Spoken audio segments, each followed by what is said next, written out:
my countrymen. This is Eli Velislao Pamatong, President of the Republic of the Philippines. And once again tonight I have come to share with you burning issues concerning the country and in some ways concerning the world community. My main topic tonight is the answer to why China, the Chinese, are immigrating to other countries. What they do in those countries and what those countries have done to control Chinese migration. But before I proceed to my main topic, I would like to talk to you about human nature, the nature of all living things. Hitler once said, rightly, that life is an everlasting struggle where one creature feeds on the other and where death of the weak implies life for the strong. Yeah, it's one creature feeding on the other, and the death of the weak means life for the strong. As Senator Claro M. Recto once said, the life of man, the world, is a vast battlefield where one nation may be lost to history and will become a memory. Several nations in the world have already become memories, and I pray to Bathala that the Philippines will not be one of them. Let me recall to you what is no longer in the map of the world. The territory of Moresnet between 1816 to 1920, the Republic of Salo between 1943 to 1945, Tibet 1912 to 1951, when the Dalai Lama escaped from Tibet, the United Arab Republic 1958 to 1971, Sikkim in India 1642 to 1975, Ceylon 1505 to 1972, it's now Sri Lanka, Czechoslovakia 1918 to 1993, and East Germany 1949 to 1990. There were other countries not mentioned here, like Israel. During the diaspora, when the Romans scattered all the Jews in different corners of the world in protest or as punishment for the revolution against Rome under Vespasian. But the Jews actually were roaming around the world for 1,000 years until they were able to go back to Palestine, which was occupied by the Arabs. Palestine means land of the Jews. But it became land of the Palestinians for a long time because of the diaspora triggered by Roman cruelty. And so nations can be lost to history. And China, of course, split, but the mainland China is still there. From 1959 to 1960, about 76 million Chinese were lost in the so-called Great Leap Forward. 76 million. Marami na yan. 76 million. That's almost the size of the population in the Philippines about 10 years ago. Some of the images of the victims of the famine in China. malubha yung famine sa Thailand. Too many died. People were as thin as you could imagine, skin and bones. And the only living things that were fat in China were the dogs, because there was no time to bury the dead ones. And the dogs were very happy, happy to be feasting on the dead bodies of the Chinese. Ethiopia, yun, almost wiped out by famine. About 1 million Ethiopians suffered. And the trees were leafless.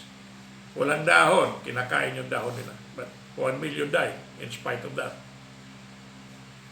Russia, yun, about 8 million died in Russia because of famine. The famine that drove Chinese to go around the world.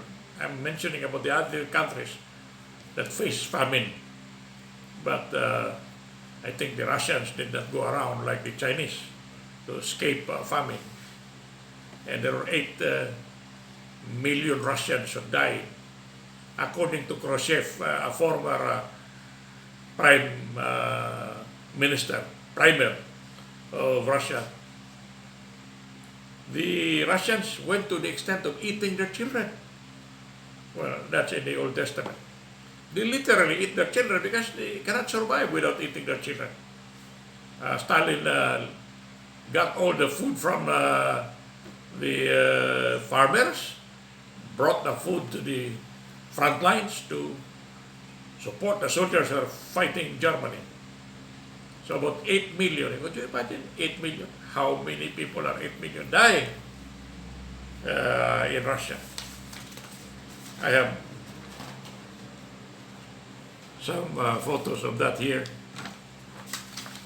And the Russians, so 8 million of these Russians. 8 million. And many were eating each other to survive. These are the Ethiopians. Kumakain na lang ng dahon para mabuhay, and the trees were leafless. Some were just opening their mouth. As long as they can open their mouth, hoping that flies will enter the mouth, and they will just close their mouth so they have some food to eat, the flies. Life can be very cruel. Very, very cruel. And that is why, because of starvation, people like the Chinese, especially the Chinese, there are a lot of Chinese in the world, maybe about 2 billion. You count 4 persons, 1, 2, 3, 4. The fourth is always a Chinese. That's how many there are. There was a time when they implemented the one Chinese policy, a one-child policy, and it somewhat controlled the population. But what happened was that there were too many men and very few women. So even right now, the parents of the males are courting the parents of the females that are still being conceived, because they could hardly find a woman in China. I hope the Filipinos will go there, because there are too many women in the Philippines. Plus the bayots, the bakla, well, that doubles the number of feminine characters in the Philippines. Only very few men. That is what's going on in China. And again, to repeat, 76 million died in China because of the great leap forward under the leadership of Pamatong. Mao Zedong, I'm sorry, Mao Zedong. Now it's being pronounced as Mao Zedong. Mao Zedong. I mentioned my name because there was a time when I was kind of proud to hear about Mao Zedong. It rhymes with Pamatong, but now it's pronounced as Mao Zedong. Like the Battle of Yoltong, it's pronounced now as Yoldong. They keep changing their pronunciation. But anyway, it's okay. I am now Elibelis Pamadong. Anyway, there are many Chinese in a lot of countries. Let me mention some of these countries. In Canada, there are about 2 million Chinese. In Indonesia, 7 million, 7 to 8 million in Indonesia. In Malaysia, 7 million Chinese. In Thailand, 7 million Chinese. In the Philippines, it used to be 1 million, 900,000 to 1 million. But after the Gong entered the Philippines, the leadership of the Philippines, it became about 4 to 5 million Chinese in the Philippines already. I think it's because of the plan of China to reduce the Philippines into a province of China through Puppet Duterte. So, maraming insect na ngayon. It used to be about 1 million. Now it's 4 to 5. And maybe because there's constant entry of Chinese through the northern back door, it could even be 10 million. Just like during the Spanish era, where there were about 10 million Chinese in the Philippines. Now, how did other countries, or how do countries control the aliens in their homeland? Well, the worst form of control was made by Hitler when he interned about 6 to 8 million Jews and roasted them inside the internment camp. The oven, a huge oven were made, and they were killed. That was one way of controlling aliens by Germany. In Canada, where they passed the exclusion law, well, the Chinese cannot enter Canada because there were many Chinese coming in. And then in America, there was also exclusion law in America to control the Chinese. Only Chinese males were welcome. Most of the women were not welcome in America at the time, unlike today. And so, there are many ways of controlling aliens. Like in China right now, the Uyghurs, about 2 million Uyghurs are in the internment camp. They are being forced to work, they are being raped. But that's the way of Chinese control of foreign elements. And actually, the Uyghurs are not foreigners in China. They are natives of a part of China. But they are considered foreigners or aliens because they are not really the Chinese that we know. They are near the area of Uzbekistan, Pakistan. They are in that marginal area of China. And so, the Chinese are building thousands, hundreds of thousands of internment camps. And the Uyghurs are confined there and they are forced to work. They cannot get out because they are Muslims. They are being trained to believe in the Chinese way of life. The Chinese are not in favor of Islam. And also the Chinese are not in favor of Christianity. The Christian churches there are being burned. And that is also one way of controlling the entry of Christians into China. In Malaysia, they had this principle of Bumi Putra. Bumi Putra. It's actually a policy to give preference to the businesses or the projects of the natives, the Bumi Potera, for short Bumi Putra.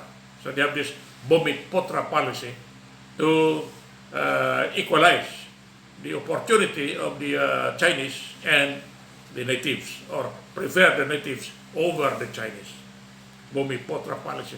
It's similar to Carlos P. Garcia's Filipino First policy. There was a time when we have this person from Bohol named Carlos Polistico Garcia. He became president and he advanced the Filipino First policy over all other nationalities. I think it was because of the parity rights agreement with America, where the Americans can exploit anything in the Philippines, all the natural resources, and the Filipinos can do the same But it was not practical because the Filipinos had no capital to go to America, and go around America and look for minerals there.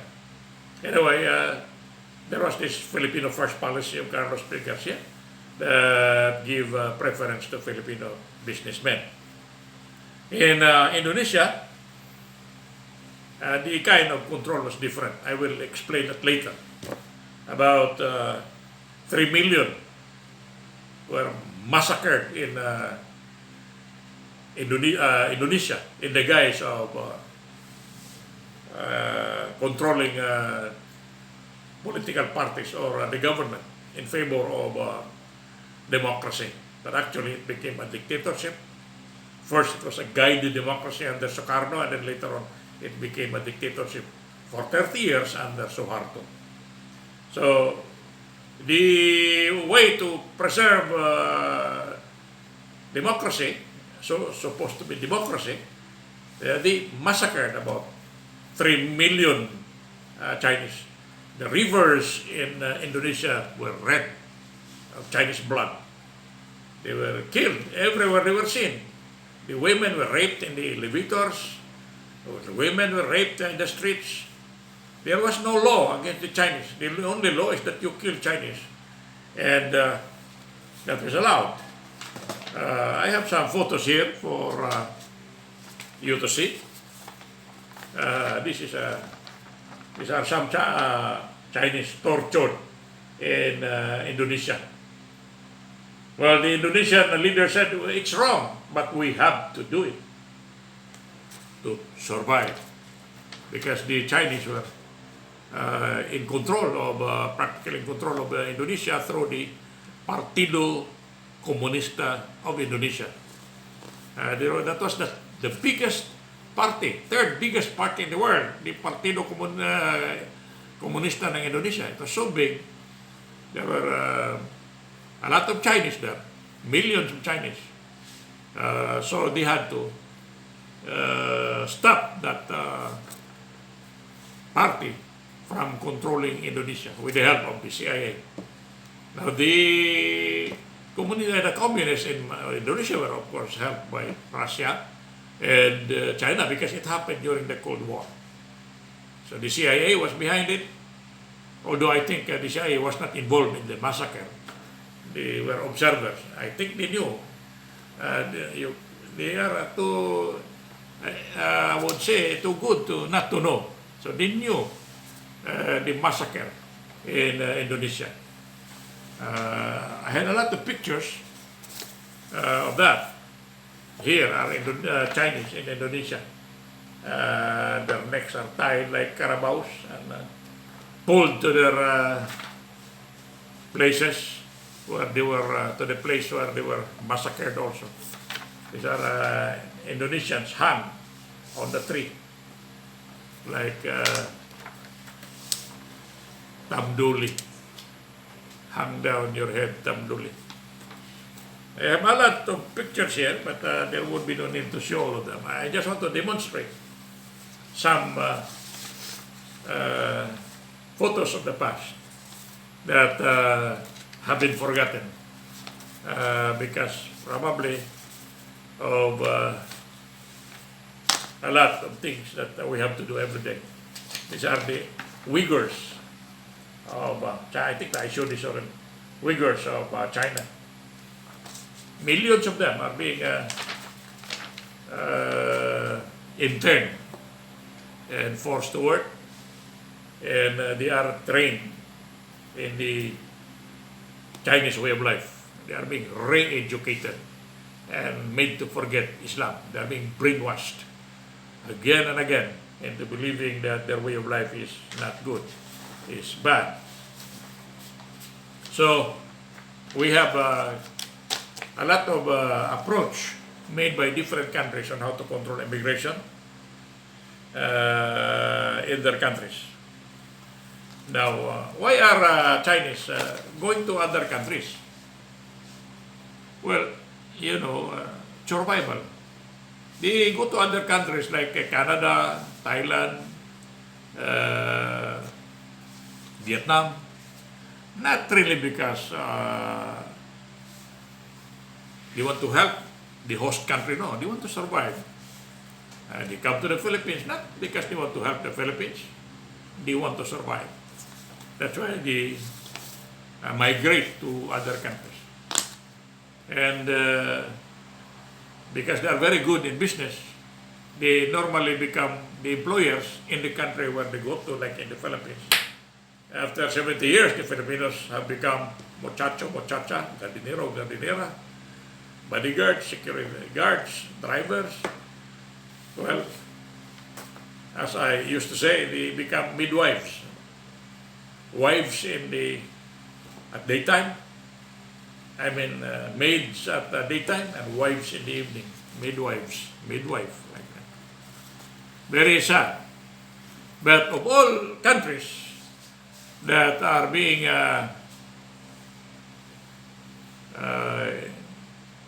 I would say that have become a part of China in a sense that they are there residing in that country. The Philippines is their favorite, the Philippines. And so what they're doing is that they lend money to the Philippines, a lot of money. In fact, they have been lending money throughout the world, about 22 countries. They gave about 22 countries loans. In Africa, Sri Lanka, as a matter of fact, Sri Lanka right now is having a problem because the Sri Lankans made their port, a very big port, collateral, and the Chinese took over because the Sri Lankans cannot pay the loan from China. And that is also a problem in the Philippines because unlike other countries, unlike Sri Lanka, only the port was made collateral for the loan. The Philippines, we have gone very far. We made the islands at the West Philippine Sea collaterals. The 800 major shoals and sandbars have been collateralized for the loans that we borrowed from China. About $167 billion, which could balloon to $500 billion. In all, in peso, in terms of peso, that's about maybe 10 trillion pesos. That's how much we're indebted. And if we could not pay, then they will say we are justified to get all of the West Philippine Sea Islands, which I would not sell for even $1,000 trillion. It's priceless. But in the Philippines, no, we don't control migration in the Philippines. We don't control China like they did in Indonesia or they did in Canada or in America. Sometimes in America, the Chinese were shocked by holding rallies when they held rallies against the American government for paying them too low. So they were shocked. But in the Philippines, it's different. We want the Philippines, in fact, to be a province of China. Instead of paying our debt, we hope that the debt will be foreclosed, so the Philippines will be owned by China and will become a province of China. That's the most painful part. Of all countries in the world, I think only the Philippines has decided to make their islands, the islands as collateral for the loan. The massive loans that the Chinese are giving the Philippines. Masakit. And there were other forms that I mentioned in the past on how the Chinese really wants desperately to control the Philippines. Initially, they had this massive migration from the time of the Spaniards even to the present. Then they had these business operations which resulted to the control of shopping malls, shopping centers, the best homes, the best cars, subdivisions, airlines, shipping lines, land transportation industries, basic arteries of commerce. They want the Philippines to own, to be a part of China so much that they are sending their nationals to the Philippines to engage in business and to buy lands from Filipinos who would like to sell lands to the Chinese. So migration, business operations, we have drugs, I call that chemical warfare.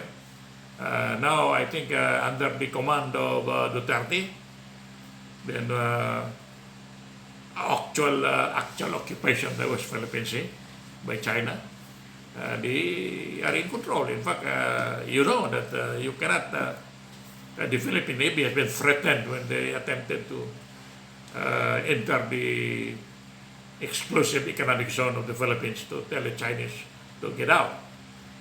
The Philippine Navy, I think, was so afraid that they got out of the area, including the Philippine Air Force. So that's it. Bribery, that is one of the ways of China, the means of China to control the Philippines. Bribery of generals. Busog na busog ang mga generals. Creation of local puppets, support of local puppets in politics. The senators, the congressmen, those running for the presidency being controlled. And to repeat, massive loans coupled with biological warfare, the coronavirus. They are resorting to all conceivable means to control the Philippines and make the Philippines a province of China. That's why the Medigong puppet president, he was never elected, and you know that. We don't have to debate on that because he himself said he was not properly elected. So to repeat, the worst part about the Philippines is that unlike other countries, the Philippines is making its islands as collateral for the massive loans that it's borrowing from China. And these islands here, these are very, very important islands. Given a chance to rise to the highest limit of power in the Philippines, I will not sell this island for $1 trillion or 1,000 trillions, no. I think no one has the right to sell what God has given to the Filipino people. According to Manuel L. Quezon, the Philippines, I repeat, I've been saying this many times, the Philippines is your country. The only country God has given you. You must protect it for yourselves, for your children and your children's children until the world is no more. We cannot, I would say, mortgage any of it. We cannot make any of the islands collateral for our loans from China. But we are doing it. The Sri Lankans, no, they did not collateralize Sri Lanka. What do you think if the Americans will collateralize New York for the $1 trillion that Americans borrowed from China? The Americans are indebted to China for $1 trillion. And so are the Japanese. They are also indebted to the tune of $1 trillion. Trillion, hindi lang billion. The Japanese and the Americans are indebted to China for $1 trillion, more than $1 trillion each. Why? Because the Chinese are really very good in business. And the Africans, many are indebted. All in all, about 22 countries are indebted to China. And that is a death trap. They call it death trap. Death trap. Kamatayan. Kasi pag hindi mo nabayaran yung loan, kinukuha yung bansa mo. Pati yung mga tao kinukuha. Parang doon sa Treaty of Paris, where the Philippines was sold by Spain to the Americans for $20 million. And there were 20 million Filipinos at that time, so even the Filipinos were bought by the Americans for maybe $2 per person at the time. So that's what's going on. I hope what happened in Indonesia will not happen in the Philippines, where there was ethnic cleansing against the Chinese. Well, there was political reason behind that, but of course, at the same time, the basic underpinning of that attack against the Chinese in Indonesia was the fact that the natives did not like what the Indonesians were doing in Indonesia. They were in control of the basic arteries of commerce, like what they are doing in the Philippines. What the Jews did in Germany. You know, the Jews practically controlled the economy of Germany, the economy of Spain. And in retrospect, that was partly the reason why there was Inquisition that resulted to the deaths of about 100 million people, mostly Jews. And so the ethnic cleansing of Indonesia was not really, I would say, genocide. They call it politicide. Politicide. It was caused by politics, but there was something behind that. The natives' hatred against the Chinese. I hope that will not happen in the Philippines. And so, to prevent the Chinese from being massacred like what happened in Indonesia, or to prevent the Chinese from being massacred like what happened in Germany, I proposed the war, the immediate attack against China, and the creation of internment camps to protect the Chinese citizens here. The immediate attack of China to solve this problem in the Philippines. Because if we do not solve this problem, we will lose this country. If we do not attack China, we must attack China. America cannot attack China. Japan will not attack China. Why? They are indebted to China. And they know that pursuant to the MAD policy, mutually assured destruction policy, in international warfare, if they attack China, well, America can be destroyed also, because China has hypersonic planes, many times faster than sound, planes that are virtually invisible, just like the American fighter planes. And so America may not, I would say 99.9%, America will not attack China. Only the Filipinos at this time can save China. And the only solution that I could think of, if given a chance to rise to the highest level or peak of power in the Philippines, is to wage war against China immediately. And I can assure you, we will win the war. Do not believe in Digong Duterte who said we will lose the war, isa lang putok, tapos tayo. No, we will win that war. We have shown and proven that beyond any shadow of doubt at the Battle of Yuldong. I keep on mentioning that because I'm proud with the Filipinos at the Battle of Yuldong, where 40,000 Chinese were routed by 900 to 1,000 Filipinos.